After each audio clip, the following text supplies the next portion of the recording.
on Salam Media. Yeah, I want to speak to more champions and do some champion spotting. Will you tell me who I should be speaking to?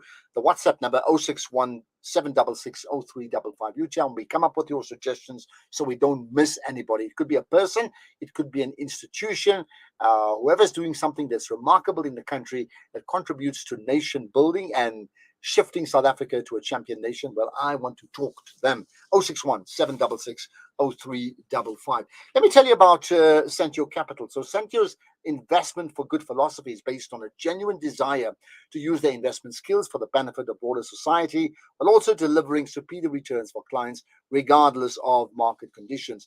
Now go to the website sentiocapital.com. So a hyphen separating Sentio from capital, sentiocapital.com, for more information on the Sharia investment products. Sentio Capital, invest for good. Sentio Capital Management is an authorized financial services provider.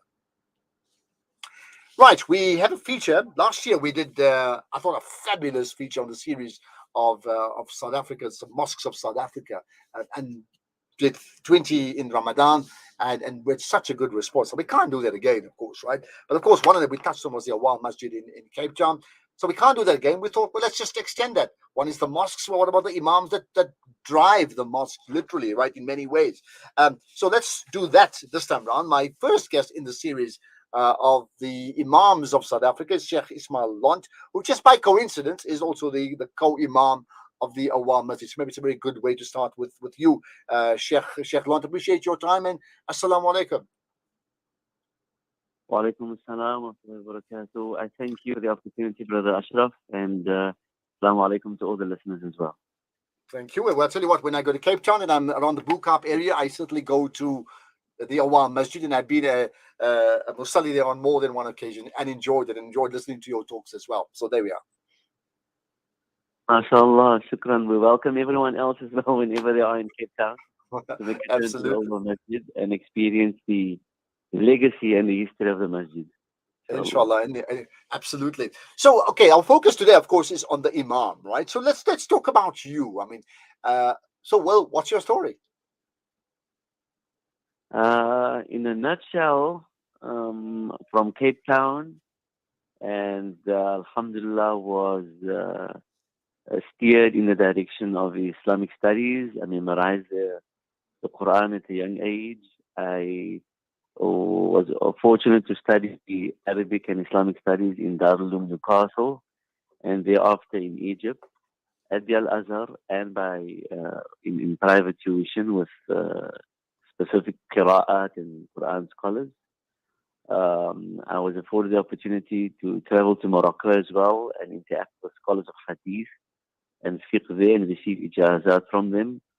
The journey of knowledge, education continues, so I'm still an avid learner, and I've interacted with scholars from Saudi Arabia, from Libya, and the States as well.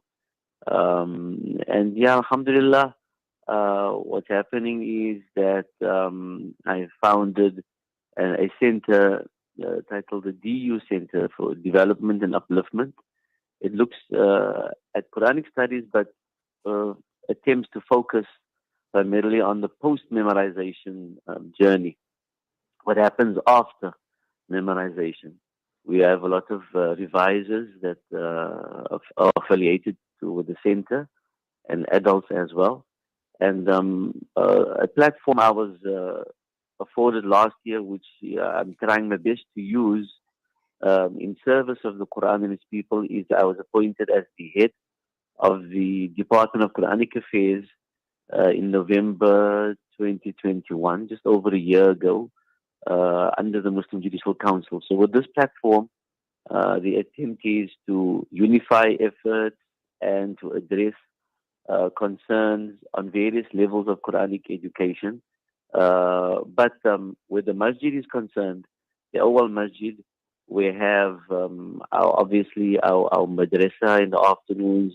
My co-imam is Maulana Muhammad Qa, who's a graduate of the Strand Institution under Mufti Taha Karan al-Marhum. He also studied in Syria, and we oversee the afternoon madrasa, We oversee weekend projects and programs for the community from the Masjid, amongst other activities. Yeah, okay, that's a lot, and then you wonder how you put that all together. But I want to go back to your very first point that you made, right? The first word that jumped off the page was, you said, I was steered into a life of Islamic studies. So who steered you, and how were you steered? I hope steer was the correct word, but Allah Subhanahu wa Taala, we are nothing without His guidance and His enablement.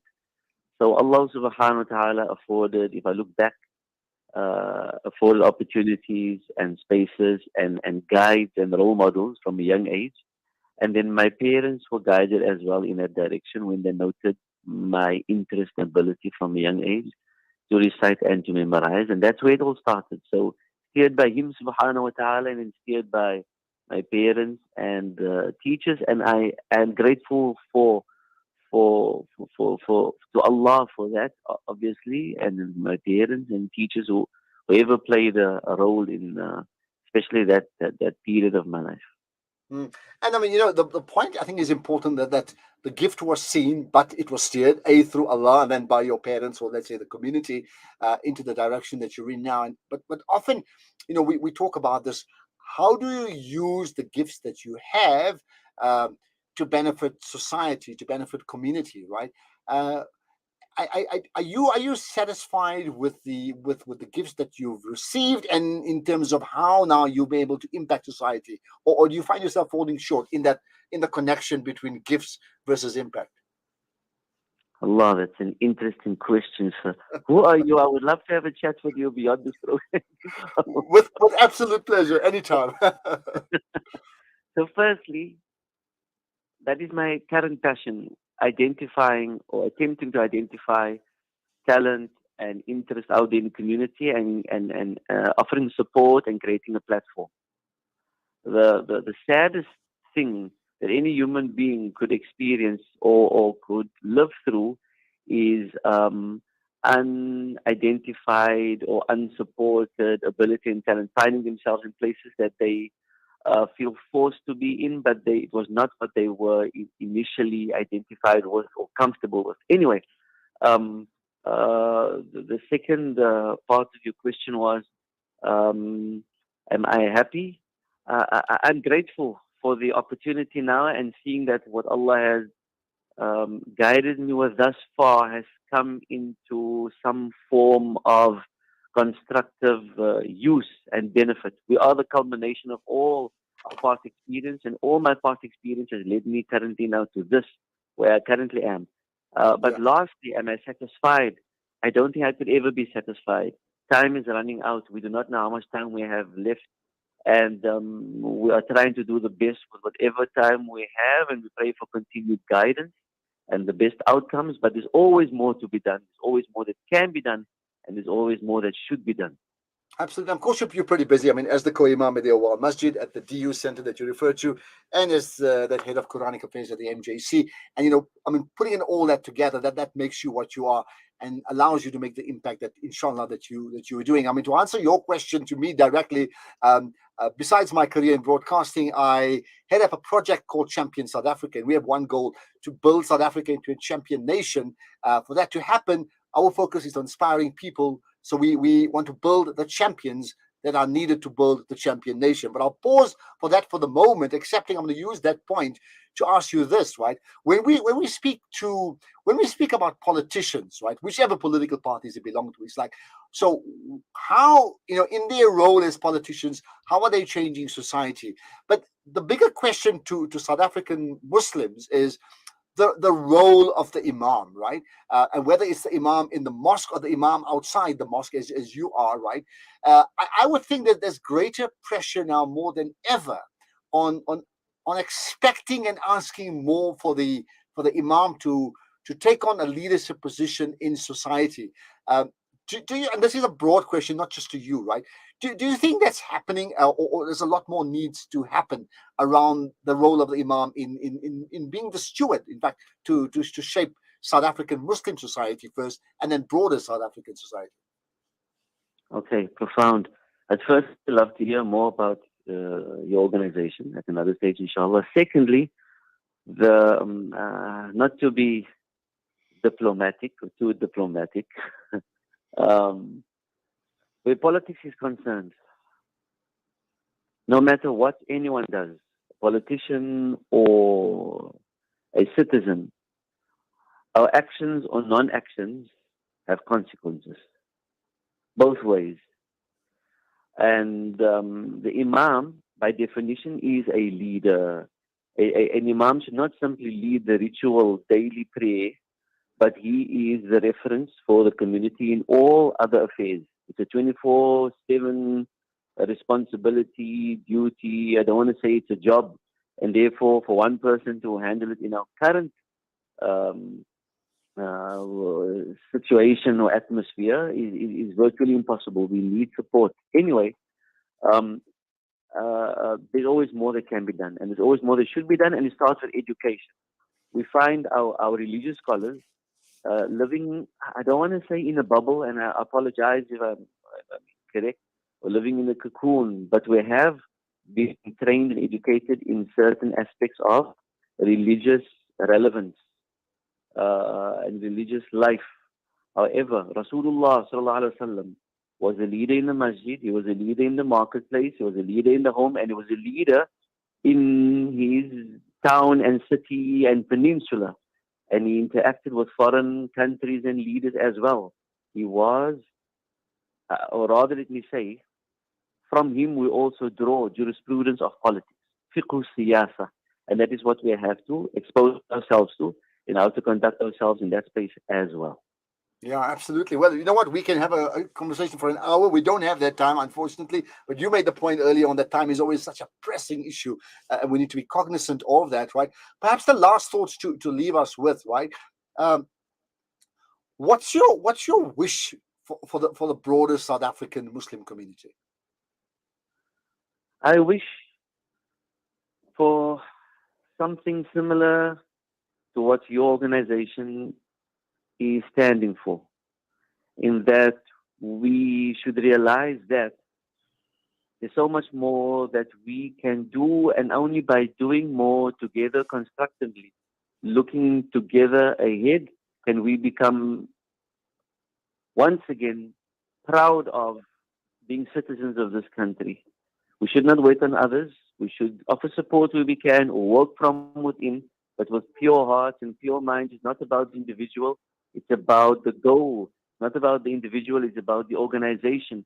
Not about the individual, but it's about the country on a whole.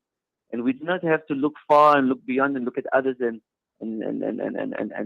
be impressed by what they um, choose to present to us via social media or via media in general. But we have to look from within and see where we can improve and then work towards it with open hearts and clear minds and with the passion that's required. We Well, can let me be better, we can do much more. let me say Amin to your wish, Amin to your dua, Sheikh Ismail Londt. Absolutely, inshallah, may that happen. And I'll end certainly in our conversation with this point that what we believe strongly is we say champion people build champion communities, champion people build champion nations, and no matter which the communities are, we need those champion communities to be multiplied throughout the length and breadth of our nation to be able to build that champion nation. That responsibility resides with you, and it certainly resides with me as well. Appreciate your time. Thank you so much. Thank you very much for the opportunity. All of the best. We keep in touch, There we are. inshallah. Absolutely. Fascinating conversation with Sheikh Ismail Londt. Absolutely. Well, now you know more about him that you didn't know maybe before. That's the whole plan. Who else should we be speaking to in this feature? The Imams of South Africa. We'll talk about that. Well, when you give me the suggestions, we'll certainly see. We're going to wrap up with Salilo just in a moment, but let me tell you as well, at Sentio, our invest for good philosophy is based on a genuine desire to use investment skills for the benefit of broader society. Sentio are committed to supporting our community by investing responsibly, giving charitably, and developing talent that will transform the investment industry. As an ethically based asset manager, Sentio are focused on delivering superior risk-adjusted returns for clients regardless of market conditions. Now, the website is centiocapital.com with a hyphen separating Centio and Capital. For more information about the Centio's Sharia investment products and starting savings with Centio today. Centio Capital, invest for good. Centio Capital Management is an authorized financial services provider. I can see Najma Kota's in the house, which means she'll be talking sometime soon, and looking forward to that. And I'm sure you're going to listen out to that too. But Salino, of course, is with us, and we're just going to do a wrap up of some of the news stories of the morning that he may want to pick up on. Salino, you are there, right? Yeah, just checking. No, is not there.